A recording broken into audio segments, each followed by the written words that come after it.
Olá a todos, problema 1823 do Hibbeler. Se o balde de 25 kg é solto do repouso, determine sua velocidade após haver caído a uma distância de 3 metros. O sarrilho A pode ser considerado como um cilindro de 15 kg, enquanto seus raios são barras finas, tendo cada uma massa de 1 kg. Despreze o peso da polia. Então, muito bem, precisamos entender então o que está acontecendo aqui. Esse balde foi solto do repouso, então ele estava travado, no instante T0 ele é solto. Fica claro que se eu pudesse desconsiderar o peso dessa estrutura, aqui o sarrilho, ele iria cair segundo a aceleração da gravidade. Estaria bastante direto o problema para determinar a velocidade. Porém, uma vez que eu considero ele como sendo um cilindro e os seus raios como sendo pequenas barras com massa, eu tenho toda uma inércia de rotação, ou seja, o nosso momento de inércia de massa atuando, então esse balde não vai cair mais segundo a aceleração da gravidade. Então temos que utilizar o quê? O nosso princípio do trabalho e energia. E o que diz o princípio do trabalho e energia? É a energia cinética no instante 1. Qual seria esse instante 1? Um repouso absoluto, né? Então está tudo parado, energia cinética no instante 1, mais o trabalho realizado entre o instante 1 e o instante 2, sendo o instante 1 um repouso, o instante 2 um instante de interesse, quando o balde já caiu 3 metros, igual à energia cinética do instante 2. Instante 2 neste momento onde o balde já percorreu uma distância de 3 metros. Então, maravilha, quais são as forças envolvidas neste nosso sistema?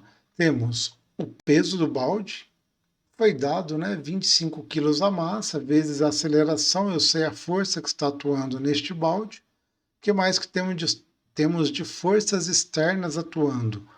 O próprio peso do cilindro, que atua aqui no seu centro de massa, que foi dado como sendo 15 quilos.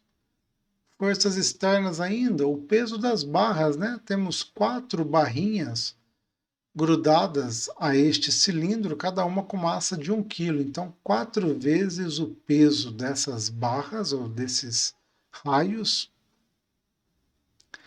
Temos a força que sustenta este cilindro, a reação de apoio deste cilindro, porque se eu estou considerando o meu sistema como sendo o balde, a corda e o cilindro, essa força de sustentação do cilindro é uma força externa. Então eu tenho uma aceleração em x, uma força em y, segurando este cilindro. São forças externas. Assim como eu tenho as forças externas segurando esta polia. Então eu tenho forças externas na polia, forças externas no cilindro, o peso do balde, o peso da polia e o peso dos raios. Estas são todas as forças. Quais são os movimentos que eu tenho neste meu sistema? Eu tenho o movimento de rotação deste sarrilho. Então ele está rotacionando aqui no sentido anti-horário. Por que eu sei que é anti-horário? Porque esse balde está descendo. O movimento do balde é para baixo. Aqui eu vou ter uma velocidade do balde. E é justamente esta a nossa pergunta, Qual a velocidade do balde após ele ter se deslocado 3 metros para baixo? Maravilha, então vamos descobrir quais são cada um destes 3 elementos do nosso princípio do trabalho e energia. Energia cinética no instante inicial. Imagino que a esta altura fique bem claro que energia cinética, se todo o sistema estava em repouso, é igual a zero. Trabalho das forças durante esse intervalo de 1 até 2. Agora vejamos, aqui tem que ser feita uma análise um pouco mais criteriosa. Quais são as forças que atuam entre o instante 1 e 2? As forças peso e as forças de reação de apoio. Agora, força de reação de apoio, pela própria definição de trabalho é força vezes o deslocamento. Esta reação de apoio do cilindro não tem deslocamento. Então, essas forças AX e AY não promoverão trabalho. O peso do cilindro também não promoverá trabalho, uma vez que o cilindro está fixo aqui nesse ponto. Mesmo comentário pode ser feito para as forças que seguram a polia. A polia está parada, então essas forças externas não descrevem um trabalho. Agora, a força-peso do balde, esta sim, porque no instante 2 esse balde terá uma velocidade, terá um deslocamento, 3 metros, foi até dado o deslocamento, então eu consigo calcular o trabalho realizado pela força-peso. Será positivo ou negativo? Positivo, né? Uma vez que o deslocamento terá sido para baixo, ele caiu e a força-peso atua para baixo, então o trabalho realizado pela força-peso, que é a força que atua vezes o deslocamento aqui 3 metros, será positivo.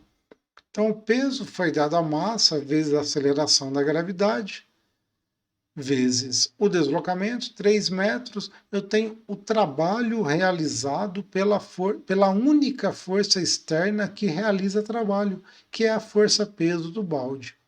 Maravilha. Agora, a energia cinética no instante 2. Essa é mais complexa. Esta sim eu vou ter que gastar um tempinho um pouco maior para analisar, porque o balde vai estar em movimento no instante 2, o sarrilho vai estar em movimento, e se ele está em movimento, então o tambor ou cilindro estará em movimento, além das barras finas. Então, a primeira energia cinética que podemos considerar aí é a própria energia cinética do balde caindo, meio da massa v ao quadrado. A velocidade do balde vc ao quadrado, a massa do balde mc. Qual outra energia cinética? A energia cinética do cilindro.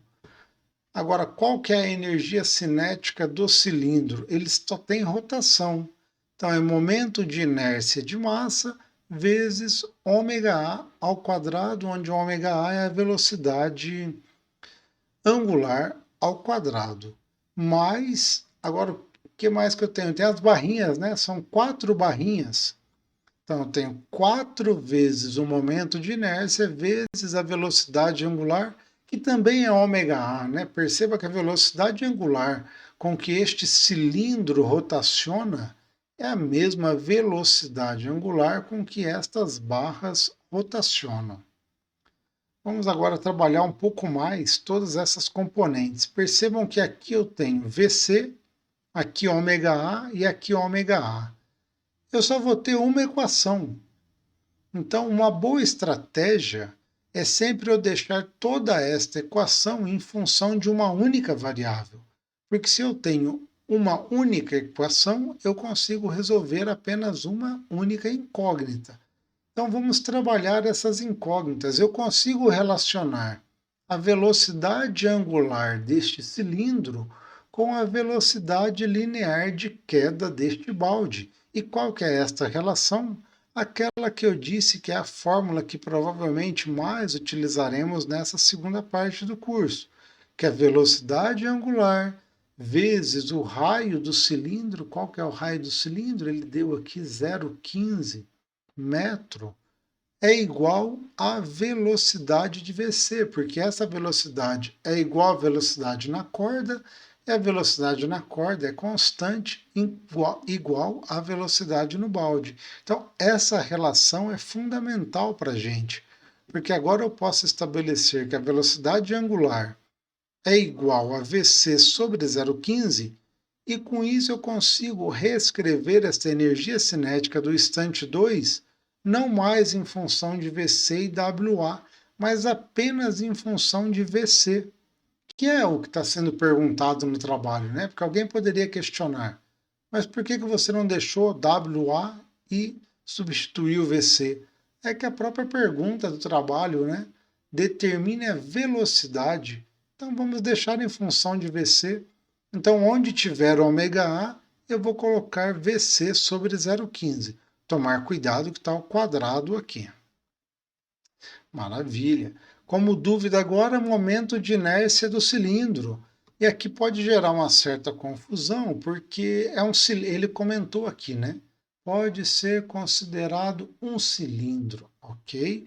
Daí, se eu correr lá nas minhas notações de aula, no meu formulário, eu vejo que vai estar essa figura lá para cilindro, com vários momentos, são vários momentos de inércia.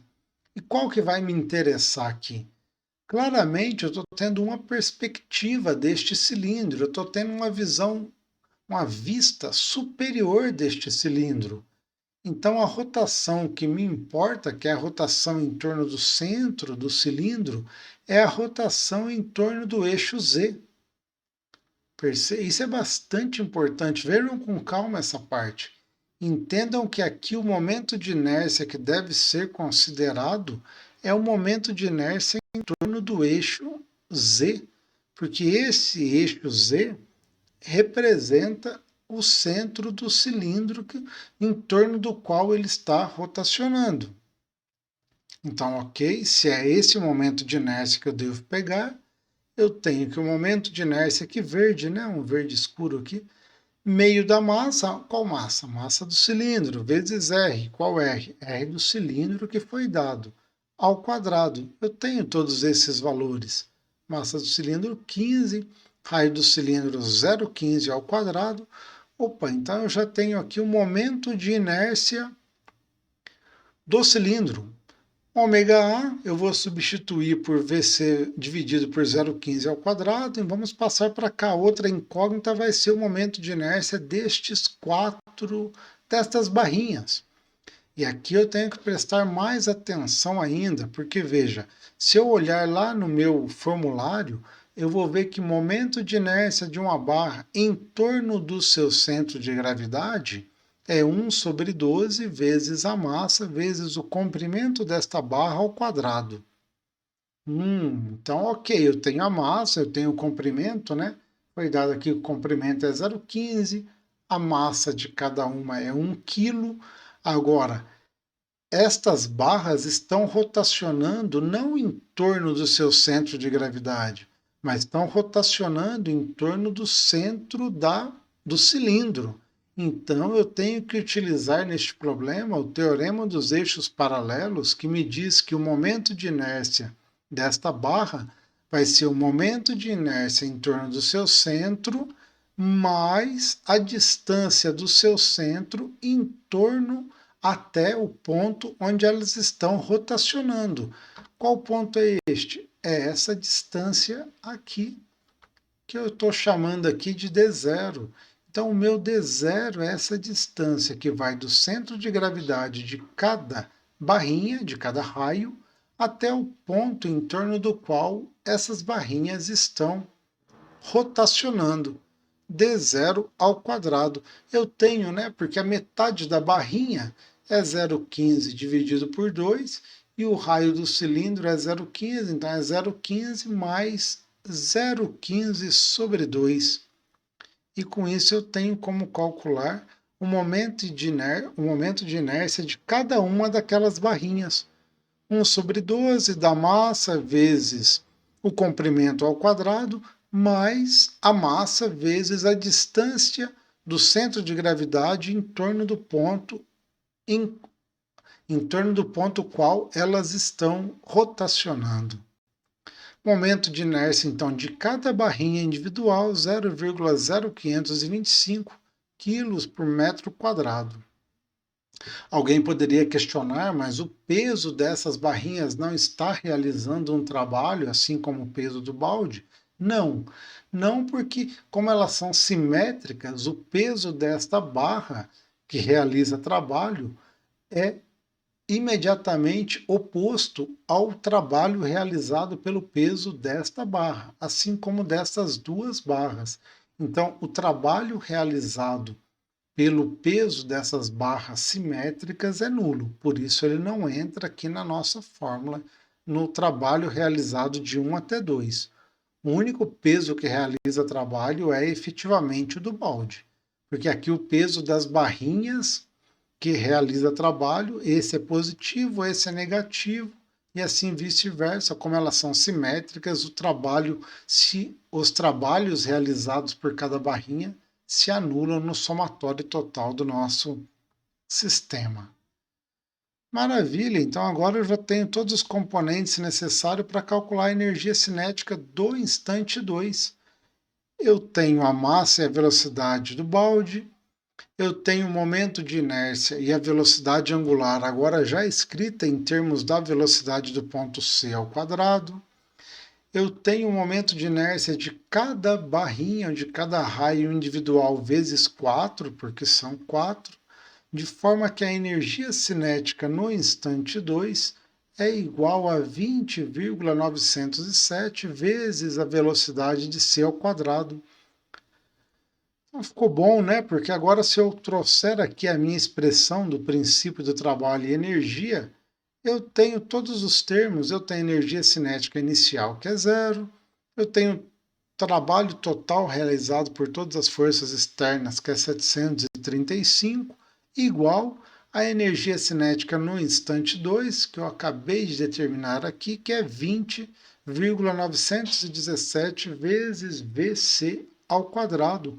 Uma equação, uma incógnita, facilmente determinado que a velocidade, então, do balde, depois que ele percorreu 3 metros, é igual a 5,93 metros por segundo. Espero que tenha ficado claro todas as etapas, né? Este é um exercício bem interessante, um exercício que aborda várias etapas do processo, e energia cinética, energia potencial, trabalho desenvolvido por uma força, um exercício bastante interessante, sistema composto por várias massas, forças que não realizam trabalho, forças que realizam trabalho, então realmente um exemplo bastante completo, bem interessante. Qualquer dúvida, por favor, mandem no Moodle. Um grande abraço e até mais.